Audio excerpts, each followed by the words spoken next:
Federal opposition leader Bill Shorten has promised to deliver on jobs during a speech in Adelaide to the Labor Party faithful. But he and Premier Jay Weatherill are at odds over one industry which could create work for South Australians. A rousing welcome from the true believers. The next Prime Minister of Australia, Bill Shorten.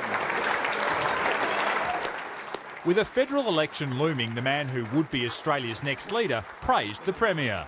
Any victory worth winning will have to be hard fought. But this is what Jay and his team showed us last year. And pledged to deliver jobs if he becomes PM.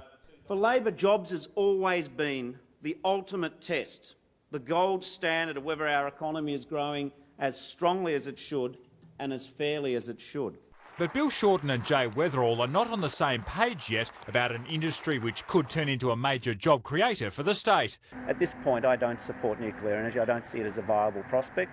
Obviously, I'll see what the Royal Commission says. We're duty-bound to interrogate all of our natural endowments. That includes 70% of the nation's uranium reserves. A Royal Commission currently exploring the prospect of South Australia playing a bigger role in the nuclear industry. The expense of the industry is being played down, the risks are being played down, and when we already have 40% renewables in the state. 20 years ago, they would have been burning my mining industry minister in effigy, I think, if we were putting a motion like this up. But there were no burning effigies for Mr Shorten at a community forum this afternoon at Kilburn, where job creation was also a focus. Thanks Bill. Lovely work.